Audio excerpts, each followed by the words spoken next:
Salut mon ami, j'espère que tu vas bien, que tu as passé une bonne journée. Ça fait longtemps qu'on ne s'est pas vu. Oh là là, ça fait des semaines et des semaines et des semaines qu'on ne s'est pas vu. Oui, j'espère que tu vas bien, donc que tu as passé une bonne journée. Ça fait, comme je disais, donc des semaines qu'on ne s'est pas vu. Qu'est-ce que j'ai fait depuis tout ce temps? Je n'ai pas rien fait. J'ai pas mal bricolé sur ma mob. J'avais des trucs sur le petit point sur lequel il fallait que j'avance, j'avance un petit peu.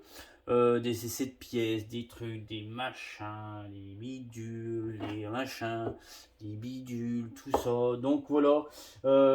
Et à côté, j'ai pas non plus rien fait autre que pour moi. Mais ça faisait longtemps que tu vois que j'ai pas fait une petite vidéo. Il faut quand même que je fasse une petite vidéo avec mes copains parce que du coup, ça me manque quand même un petit peu, beaucoup. On va parler aujourd'hui d'un moteur AV7 un peu spécial. Donc comme tu peux voir, j'ai 3 cylindres et un bas moteur. Le but ce sera d'enquiller les 3 cylindres sur le même bas moteur. Non, non, je déconne. J'ai dit la merde. Non, non, le but ça sera de voir. Alors, donc c'est ouais, c'est passé de travers. Donc c'est un moteur AV7, donc les 3 cylindres appartiennent au même propriétaire. Moi je vais avoir du boulot sur les 3 cylindres en général, d'accord, sur lequel je vais devoir faire une préparation. On va utiliser deux mots aujourd'hui, préparation et optimisation. Donc sur les 3 cylindres sur lesquels je vais devoir faire une préparation. Mais donc là sur ce moteur là, donc j'ai un montage complet à faire. Donc c'est un carter, donc moteur AV7 avec un Villebrequin RRD préparation en course 44 si je dis pas de bêtises. C'est peut-être bien même pas marqué sur la boîte. Non, même pas, même pas, même pas. Je reprendrai, on reprendra. Alors je vais faire plusieurs vidéos sur ce moteur là, je te rassure. Là je vais pas faire une vidéo de 10 heures parce que faut que je m'en aille très bientôt. Donc tu verras peut-être cette vidéo ce soir, tard ou demain matin. Là le but étant, donc du coup j'y arrive sur ce moteur là. Donc j'ai perdu le fil du câble de ce moteur là. Je vais y arriver, excuse-moi, bon, ça fait longtemps que je n'ai pas fait de vidéo, du coup je suis un petit peu perturbé, tu vois. Donc 3 cylindres, un bas moteur, un Villebrequin RAD de préparation en course 44 je crois, si je dis pas de bêtises. Et le but sera donc de monter ce moteur là complet. Je te jure, j'y arrive, hein. Je vais y arriver, je vais y arriver, je vais y arriver. Et si tu veux, donc de préparer aussi le cylindre, d'accord.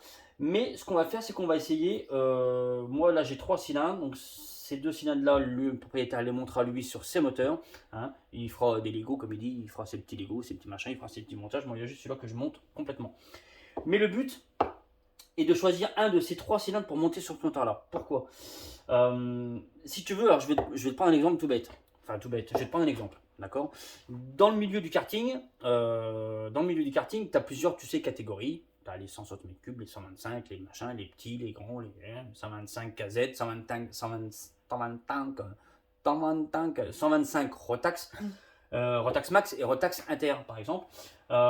Et il y a des catégories où tu as le droit de faire de la préparation sur les cylindres, sur les moteurs, on va dire, comme je fais, de la préparation complète. Et d'autres catégories où tu n'as pas le droit, comme la catégorie en 125 Rotax Max ou Rotax International, où tu n'as pas le droit de faire de la préparation, mais tu as le droit de faire de l'optimisation. Alors, on va dire la différence entre l'optimisation et la préparation. Le préparateur, lui, quand il va optimiser un moteur sur ces moteurs-là, donc sur les 125 Rotax, Max ou Inter, ce qu'il va faire, c'est qu'il aura plusieurs choix de cylindres. Donc le propriétaire du moteur, lui, va payer le préparateur pour faire l'optimisation. Le préparateur va choisir plusieurs cylindres, je sais pas, peut-être 5, 6 cylindres, plus ou moins. Hein, et il va aller choisir le cylindre le meilleur. Alors le meilleur, c'est-à-dire, il va déjà d'un aspect visuel. Tu sais, sur les cylindres, tu n'auras pas tout le temps un moulage qui sera parfait. Tu auras des petites bavures de moulage au niveau des transferts ou au niveau de l'échappement ou tout ça. Donc déjà, il va prendre ça, sachant que le préparateur, il n'aura pas le droit de mettre le moindre coup de fraise dans le cylindre. C'est complètement interdit. Hein. T'as pas le droit. D'accord? T'as pas le droit. Aucun coup de fraise dans le cylindre. Les seules choses dont il a le droit de faire, c'est donc de choisir le meilleur cylindre et au pire de jouer sur le rapport volumétrique, le squish, mais sachant que vu qu'il n'a pas non plus le droit de préparer non plus de toucher à la culasse, dans son optimisation, il choisira un bon taux de compression, donc avec un squish qui sera par rapport au taux de compression, hein, parce qu'il n'a pas le droit de reprendre la culasse ou autre, ça je te l'ai déjà dit du coup. Donc il va choisir déjà d'un aspect visuel le cylindre par rapport au transfert qui soit le plus propre possible, sans bavure, sans rien. Il va aussi choisir donc par rapport aussi à l'échappement, par rapport à l'admission aussi, et il va aussi choisir par rapport au diag. Là on a 3 cylindres différents, alors peut-être que là les 3 cylindres auront exactement les mêmes diag. Alors je ne sais pas du tout, et le propriétaire non plus, de ce que va donner ce cylindre, donc AV7 qui est un 44, 44, je sais plus. Hein. Attends, je vais te dire, parce que je m'en souviens même pas. Je crois que c'est les cylindres en 44, d'accord. Donc c'est un 44, 5 même, 44, 44, gros 44. Que je disais donc, et que je sais plus. Que je disais donc. Oh, j'ai perdu en fil encore une fois du truc. Il va choisir le meilleur des cylindres quoi. Hein. Du coup, voilà, j'ai perdu le fil. Puis vu que tu suis pas non plus, tu as perdu non plus. Perdu aussi. Donc il va choisir le meilleur cylindre. Je reprends. Hein, j'essaie de reprendre un petit peu comme je peux. Et donc il va choisir aussi. Donc j'en étais là. Les 3 cylindres, peut-être que les 3 cylindres vont me sortir des diags identiques, mais peut-être pas. Tu peux peut-être avoir un cylindre qui va te sortir. Donc ne sachant pas ce que ce. J'y arrive, hein, j'en reviens au point de départ de tout à l'heure. Ce que ce moteur avec ce vilebrequin là sort comme diag. Donc là je vais donner des diags au hasard. Peut-être que sur ces 3 cylindres, il y a peut-être un qui va te sortir 128, 180. D'accord. À mon avis, ça ne sort pas ça du tout, mais alors pas du tout. On sera peut-être plus près des 115, 150, tu vois, à mon avis. Donc on va dire 115, 150, d'accord. Et peut-être que celui-là, il va peut-être te sortir 118, 155, tu vois. Voilà. Ça fait un peu beaucoup d'écart, mais c'est pour te dire que sur 3 cylindres identiques, même de bonne facture, tu n'auras pas forcément spécialement les mêmes diags. Donc l'optimisateur, le préparateur qui va optimiser le moteur, il ne va pas gratter dans le cylindre, mais il va choisir la meilleure des pièces. Et là, nous, c'est ce qu'on va faire avec ce moteur-là. On va déjà prendre, même si on va le préparer derrière, on va déjà prendre la meilleure base des 3 cylindres. J'y arrive, hein, c'est pas facile. Hein. On va prendre la meilleure base des 3 cylindres. Sur ce moteur là, donc je voulais déjà moi prendre un petit peu les diags, machin, tout ça, mais bon, malheureusement je ne peux pas parce que le piston, quand il arrive au point mort bas, il vient faire un petit bisou au vilebrequin, donc je vais devoir reprendre un petit peu le piston. Donc là j'ai 3 pistons, donc c'est pareil. Hein.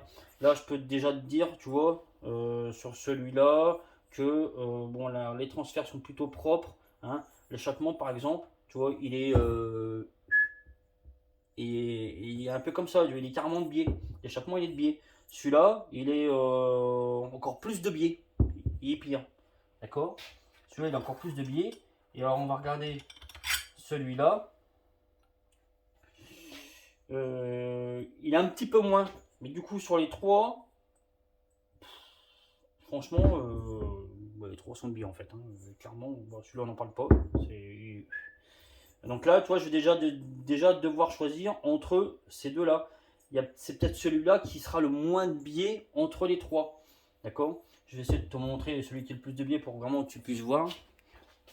Le biais, je ne sais pas si tu verras. Donc tu vois que là, déjà, clairement, l'échappement il est de travers. D'accord. Donc s'il est de travers là, autant te dire que dedans, c'est de travers aussi. Donc quand mon piston, lui, il va être au point Moreau, pas au point Moreau, mais au niveau de la fermeture d'échappement, hein, et ça sera pas gégène, tu vois ce que je veux dire. L'échappement il est comme ça, donc on va dire, tu vois, le diag il est un peu.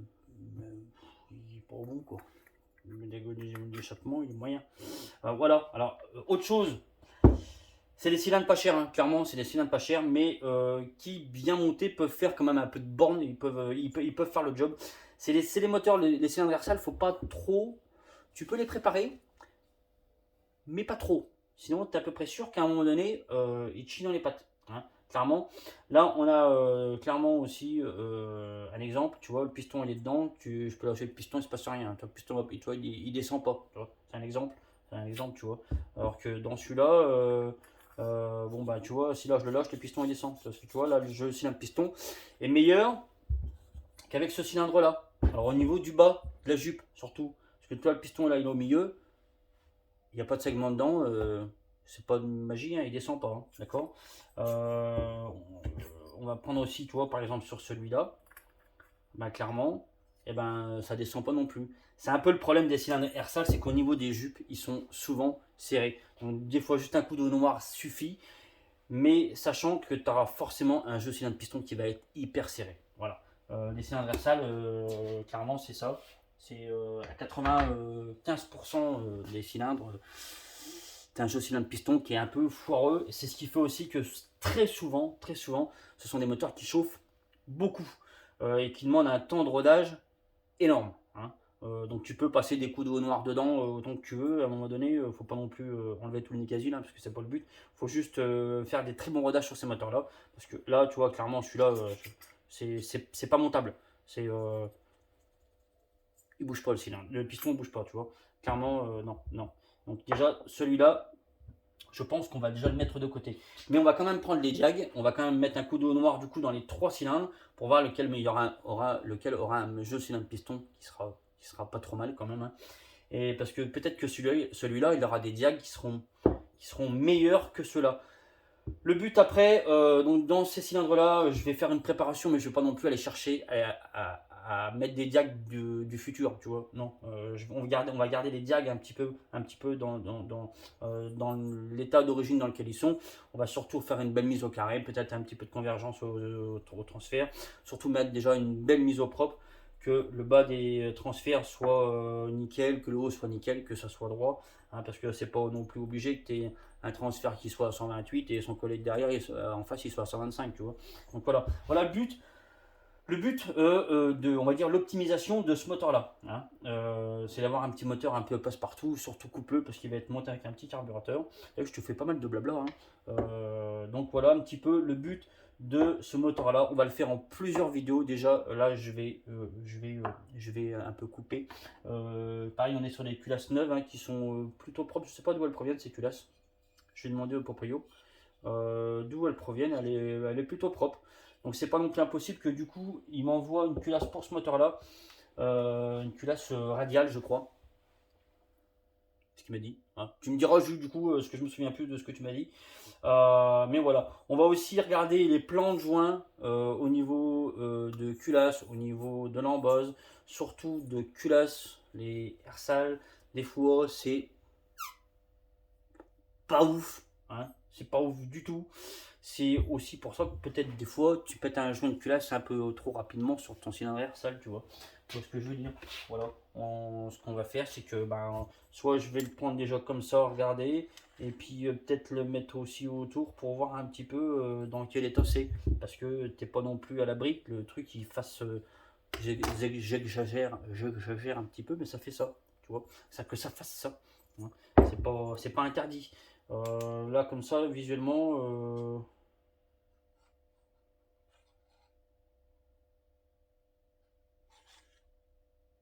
tu vois, celui-là, il est un peu douteux. Celui-là, il est un peu douteux. Il a l'air beaucoup douteux. Celui-là, il a l'air un peu mieux. Mais voilà, là, c'est une prise un peu à la Walligan. Mais déjà, moi, ça me donne déjà à peu près une direction, un avis sur. Voilà, hein. Voilà ce qu'on va faire un petit peu sur ce moteur-là. J'étais quand même content de te retrouver, ça faisait longtemps que je n'ai pas fait une petite vidéo, hein. Donc là on va faire une vidéo un petit peu, on va faire des vidéos sur ce moteur là un petit peu dans toute la semaine, hein. Déjà reprendre le bas de piston parce que là il fait un petit bibi au niveau du vide-boquin. Tu vois, quand je le mets au point mort bas, ben bisous, tu vois, hop, bisous, bisous, ben donc là c'est pas bon. Donc là on va déjà devoir reprendre tout ça. Voilà, ça m'a fait plaisir de te voir. Petite annonce, je vais vendre un 103 SP3 qui est à restaurer, qui est complète. Je mettrai dans les jours à venir des photos du 103 SP3 sur ma page Facebook 103 SNX Hybrid si jamais t'es intéressé. Tu pourras aller voir, je te dirai quand même ça dans la semaine, peut-être mercredi, je pense, j'essaierai peut-être de mettre des photos de ça. C'est une mob par contre sur laquelle je referai le moteur, je pense, je referai le moteur complet avant. T'as vu, je postillonne. Je referai le moteur avant complet, comme ça, t'as au moins déjà, tu partiras déjà sur un moteur qui sera sain et qui sera sain. Hein. Ok.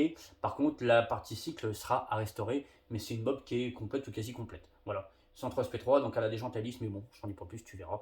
Voilà. Et j'aurai aussi une 101 à vendre, qui elle est aussi à restaurer, le moteur non bloqué, tout ça, plutôt à restaurer, mais peut-être pas trop moche. Voilà. Si jamais donc tu seras intéressé, je mettrai peut-être aussi les photos de la 101 sur ma page 103 SNX Hybrid. Si jamais t'es pas encore abonné à mon petit truc, chaîne YouTube, j'aimerais bien que tu t'abonnes à partir de tout de suite maintenant. Ça serait bien mignon de ta part. Allez, moi je vais y aller parce que je vais finir à la bourre. J'étais sincèrement content de te retrouver, de te refaire une petite vidéo. Voilà, je suis vraiment content. Je te fais des bibis, je te dis à bientôt et faites des runs, pas la guerre.